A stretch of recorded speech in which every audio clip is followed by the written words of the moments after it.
Looks like Louis Vuitton woke up and chose nostalgia again. Because right when people started moving on to the next Louis Vuitton drop, guess what just happened? The Murakami bags that were sold out are back in stock again as of March 2026, which raises a bigger question. Were they ever really gone, or are we watching the nostalgia trap play out in real time? Because the Louis Vuitton Murakami 2026 was not the same thing they gave us 20 years ago. This wasn't a re-edition. This was Louis Vuitton putting Murakami multicolor on today's bags. And that matters because a lot of the demand you're seeing right now isn't coming from what these bags actually are. It's coming from what people remember missing. We're paying 2026 prices to relive 2005 feelings. So in this video, I'm breaking down the Murakami drop the same way I always do. Design, style, value. In a world where luxury drops never stop, how do you choose what's actually worth it? That's the why buy framework, because the question isn't just, is it cute? The real question is, will you love the design once the hype fades? Is it versatile enough to fit your style to include your lifestyle? And is the bag actually the best value? Sometimes a bag goes even further. I call those category O pieces outliers. Bags that don't just hold value, they behave differently over time. The original Murakami I Dare You bag is the textbook example. So as we go through this Murakami collection, we're not getting caught up in nostalgia. We're asking one question: does anything here actually deserve that kind of attention? And by the end, you'll be able to tell what's actually worth buying.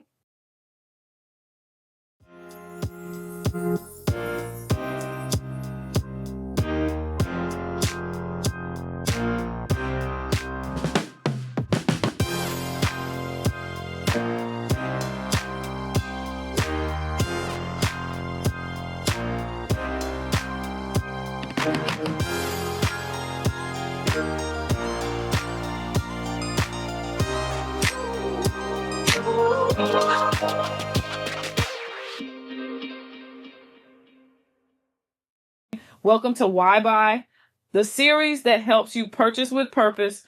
Why buy it if it doesn't elevate your style or keep its value? If you're looking at the Murakami collection and your eyes keep drifting toward the travel bags, I get it. That's where my brain went too. Because 20 years ago, the bags people loved most from, the original Murakami era were the bigger silhouettes. Big bags were the moment.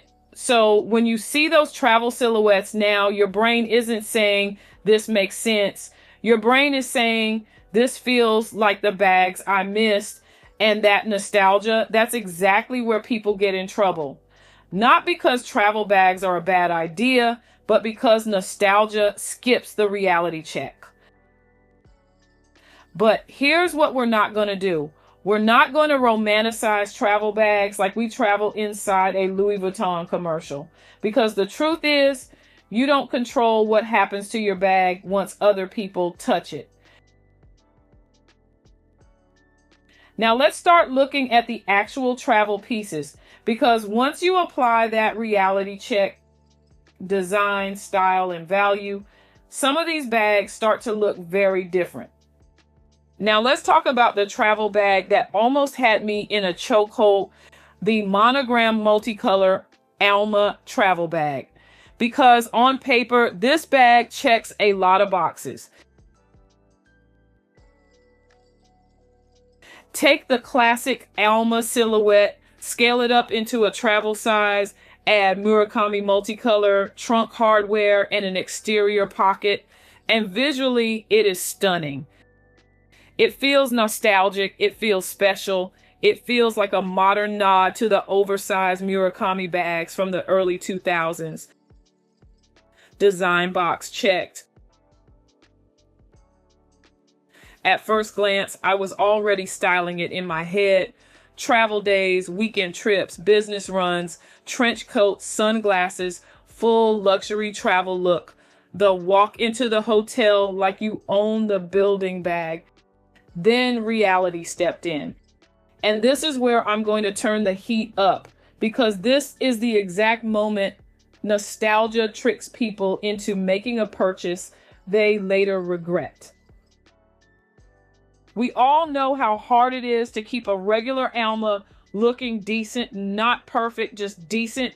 That vachetta bottom, the water stains, the dirt, the scuffs, the random mystery marks that appear like they came out of thin air. And this is exactly what happens when a bag is designed to look iconic, but not designed to be handled the way travel bags actually get handled. The condition alone is enough to make you say, yeah, let me not play with vachetta. So here's the real question.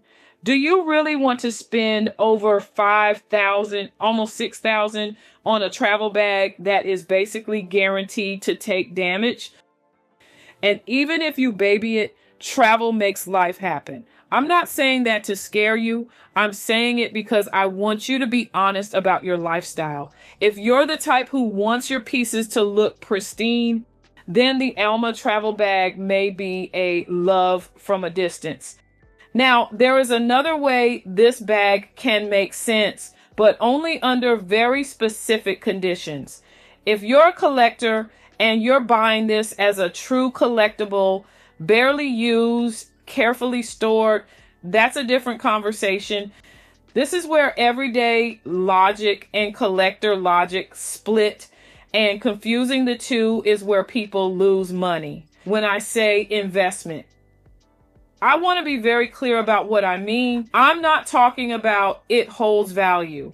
I'm talking about pieces that consistently increase in value over time. And with Louis Vuitton, that's rare. Some pieces retain value, but only a few become anomalies. The I Dare You bag. It retailed for under $4,000, and today documented sales and listings place it roughly in the $35,000 to $60,000 range, depending on condition and market timing.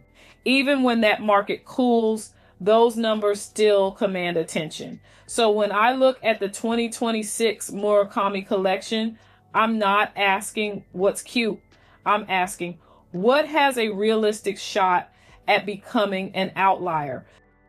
One thing that matters here is restriction. This bag is offered in a single size and a single colorway. There's no BB, no PM, no alternate color options. When a luxury house limits options like that, it often suggests a more controlled run, not always, but often, an oversized trunk hardware collector grade silhouette. It clearly pulls from the design language of the early 2000s Murakami era. Is it the closest thing to the I Dare You bag? No, but it does sit in the same conversation, especially when you look at scale, intent, and how collectors historically respond to larger Murakami pieces. And if this bag is not widely stocked and remains limited, resale pricing will likely establish itself quickly once availability tightens. This isn't an everyday bag decision, it's a collector decision. At $5,750 retail, this has to be a strategic buy. It's not just a bag, it has the potential to be an asset with handles. Next up, the on-the-go tote in multicolor. We've seen this silhouette already in the previous drop, just in the larger size. Now they're adding a bow charm and tag with studs on it. In reality, my original had issues. It lost structure over time. It looked sad and floppy. Canvas without proper reinforcement can crack and warp. The Murakami versions with trunk-style leather trim actually fix some of the design problems. The leather trim helps hold structure. It's prettier and more functional. It looks more trunk inspired and less like a big canvas sack. Compared side by side, my regular on the go looks like the budget version of this design. Take Murakami out of it for a second. If this wasn't a collab, would you still need this tote? When it comes to style, to include lifestyle, here's where things get real. I work from home. My big bag moments are the travel business meetings, occasional work lunch meetings where I need my laptop, notebook, etc. If you're not carrying a tote multiple times a week, that $4,300 has to justify itself fast. The Murakami on the go tote gets interesting from the value side, not because of need. The PM size reads more like a cute small flex than a true everyday workhorse once you factor in price, wear, and how often you'll actually reach for it. But when you compare the price of the MM to the PMs, does the price difference justify the size? That's where value gets interesting, because the MM may have more outlier potential than the PM. If we are comparing to bags like the LV I Dare You, scale matters. The I Dare You wasn't just different, it was dramatically oversized, and that scale became the statement. The PM, while cute and more practical in size, it doesn't give outlier vibes. But here's where this conversation really matters, because not everyone is buying oversized totes as a value play. Many are searching for the bag that they will actually use every day. They're also releasing a multicolor never full MM with a bow charm and studs. But let's not get distracted by how cute it looks in multicolor. Functionally, this is still the same bag people have always used hard, and that's exactly why this version changes the conversation. The multicolor version still gives you that throw your whole life in here functionality, but how will the color hold up over time? Will you have to exercise more caution when using it? And there's nothing wrong with that, as long as you're okay with what comes with it. The one thing I loved about my darker canvas bags like the HandbagHeaven is how carefree I can be with it. That difference alone changes how often you reach for the bag and how long you actually enjoy owning it. That light canvas and vachetta leather screams high maintenance. And even if you never plan to resell a bag, how long you enjoy carrying it still matters, because frustration kills value long before resale does. When it comes to value, the Neverfull has proven itself over the years as one of LV's strongest resale performers. So when it comes to the wear and tear on the multicolor, which is much lighter with vachetta, what will that do to the value? This isn't an outlier play. The Neverfull strength has always been consistency. So the multicolor Neverfull isn't a bad bag. It just asks more of you than the Neverfull usually does. If you want a Neverfull you can live in, this one may frustrate you. If you want a Neverfull you're willing to manage, this one makes sense. Now let's talk about the key paw. The same overall silhouette, but with a new front pocket design that's large enough to fit most modern mobile phones. This pocket doesn't change how the key paw performs, it changes how it presents. It adds structure, hardware weight, and a focal point. The question is whether that elevates the travel bag or complicates it. These bags are all about lifestyle. If you are in the market for a new duffel style travel bag and you want something from this collection, it's all about preference here, which means discretion isn't really the point, stress management is. Now the multicolor may not be the best option for the same reason as the Alma travel bag. Light canvas equals high maintenance, too much visible wear risk. For me, I already have the monogram key paw. If I ever add another key paw, it has to make sense long term.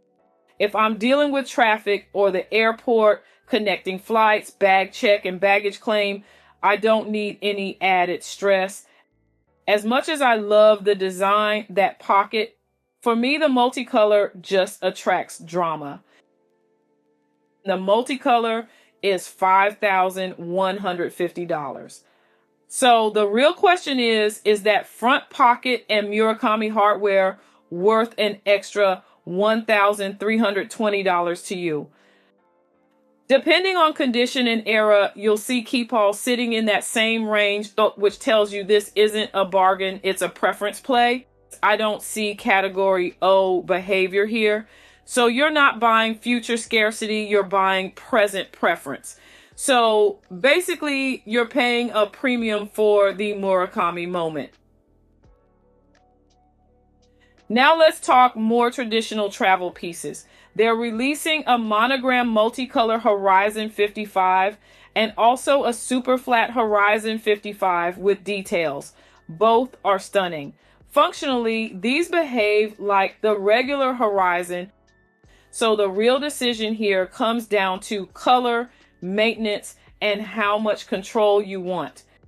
The super flat version is like artwork on display. This is the one that makes the most sense for my travel reality. What I like about it is that it combines the flat, modern design with classic monogram. Because of that, I'm comfortable owning a Horizon for car travel. Now, the multicolor Horizon, that's different. It's gorgeous. It's a statement. But for me, that one crosses into too light, too loud, and too high maintenance. Similar to the Alma travel bag, if you don't maintain control of your bag at all times, there is the risk of damage when not in your care. And that's not something I personally want to deal with. From a value standpoint, Horizon pieces, especially limited ones, depending on the condition, tend to hold value. But not outliers like the trunks. Speaking of trunks, let's talk about a bag with a lot of potential. The Monogram Multicolor Speedy Trunk 20. When it comes to design, LV has always been about travel first. When I think Louis Vuitton, I think trunks, train stations, movement, not just handbags. My first LV piece was a Speedy because in my mind, it was the baby travel bag I could actually carry day to day and take on a plane. The Speedy Trunk 20 takes the iconic Speedy silhouette, the trunk DNA, hard corners, trim, hardware, and drops it right into the multicolor Murakami universe. From a design standpoint, this thing is loaded. Historical LV travel codes, Murakami nostalgia, structural elements, the trunk trim that should help it age better than floppy canvas. This is not just cute, this is heritage plus art plus structure all in one. When it comes to style to include lifestyle fit, could you see yourself wearing this? I can absolutely see myself wearing this. This is one of those, you only pull it out for special events pieces. It works as a statement bag, although you can style it with streetwear, smart casual, even some semi-formal looks. But now, let's be honest. You walk into a room with a multicolor Speedy Trunk 20, you're not sneaking in quietly. People will notice. So if that isn't the objective, then this might not be the piece for you. You may just want to use it as art or home decor. As for everyday wear, I don't see this or any trunk fitting into that category. Why? It's not practical weight-wise unless you want a good workout. Now let's talk value. This bag, if LV handles it right, has category O potential. Trunks already tend to do well over time. Murakami pieces have a track record of skyrocketing. Just look at the I Dare You bag. This isn't just another tote, it's a hybrid icon, Speedy plus trunk plus Murakami. If they treat it like they treated the I Dare You, limited, special, and never brought back, then long term, this has a real shot at being a category O outlier. This is the piece I would watch the closest. The caveat: if LV mass produces it or keeps re-releasing versions every year, that kills the outlier potential. Now let's talk vanities. The smallest vanity in this collection looks like the Nice Nano, and the larger one mirrors the proportions of the Nice BB. The multicolor versions are beautiful and functional with that classic LV vanity silhouette dressed up in a playful Murakami surface. They're perfect for travel, amazing for display, and incredible for content. They'll likely hold their value and even creep up if production is limited. If you don't already have a dedicated vanity setup, this is actually one of the easiest ways to enter the Murakami collection without overcommitting. But the truth is, I already have a vanity setup that I'm obsessed with, and I don't need another one that serves the exact same function in a different print. We already talked vanities, but let me touch on the other toiletry piece in this drop. The Toiletry 19 in multicolor, not the 26. It has leather on the end, a little patch inside. We all know the Toiletry 26 had its whole moment as the DIY clutch, and for some people, the 19 can easily slide right into that lane. But for me, once I got my Kusan, my toiletry as a bag era quietly ended. I love the idea, but I'm not reaching for it anymore. And finally, the monogram multicolor cruiser toiletry bag, the toiletry style bag that reminds me a little of the Hermes bridal bag. The design is adorable, slightly trunk adjacent, and looks like a toiletry bag that someone elevated into a mini travel piece. Style-wise, this sits in the same category as other toiletry bags that can be used as intended or converted to a handbag or clutch. Value-wise, these niche formats often creep up once discontinued. But again, this isn't where I put my Murakami budget first, unless you have a real need for a toiletry bag. I'm not looking for the most popular bag. I'm looking for the bag that solves the most problems at once. Design, lifestyle, value, and that has the potential to become an outlier. And once I looked at it that way, there was really only one answer. After going through this entire 2026 Murakami collection, every silhouette, every variation, every price point, there is one bag that stood out to me: the on-the-go tote trunk. It nails the design with LV travel heritage and Murakami energy. It fits real-life use, travel, daily errands, work, events. Unlike many of the other white multicolor bags designs in the collection, it has protection on the edges. This means a lot when it comes to long-term use and the potential wear and tear. And it has strong value potential. It could even become an outlier. Because the on-the-go trunk was not brought back in the 2026 Murakami releases, it is only available on the pre-loved market. So as of right now, it is truly a limited edition bag, unlike the other bags that are periodically restocked. But the big question is, does it replace the I Dare You? The short answer is no, but it could be the next best thing. And for that reason, along with the bag checking all my boxes in terms of design, style, and value, it is on my wish list. There was one design that came close, the Travel Alma, but not in the Murakami multicolor. If LV was to offer it in the black multicolor or the monogram, maybe. Other than that, there were no other travel bags that met my criteria to include outlier potential. So that's my breakdown of the Louis Vuitton and Murakami drop through design, style, value, and when it applies, category O.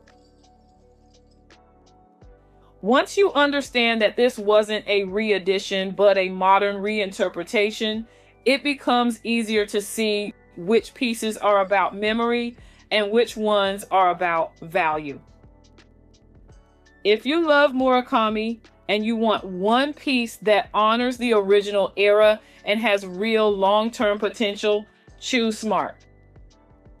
Choose the piece that's not only giving nostalgia, but also giving artistry, collector energy, but most importantly, giving future value. Now I want to hear from you. Which pieces are you eyeing seriously? Not just it's cute, but this fits my real life. Do you see any other potential Category O candidates in this collection? Which one would you actually choose, the Alma travel bag or Keepall 45? And why does it fit your real life? Tell me in the comments. If you're also trying to shift from buying everything to intentional collecting and even designing and recreating your own luxury, then we're on the same journey. In fact, I'm doing just that in my Make It series. If you want to come along on my journey from consumer to creator, just click the subscribe button. In my next video, I will show you what happens when a brand limit access. Click that notification bell so you don't miss it. Thanks for watching another episode of Why Buy. You know the Why Buy motto. Let's make sure your next buy is the right one.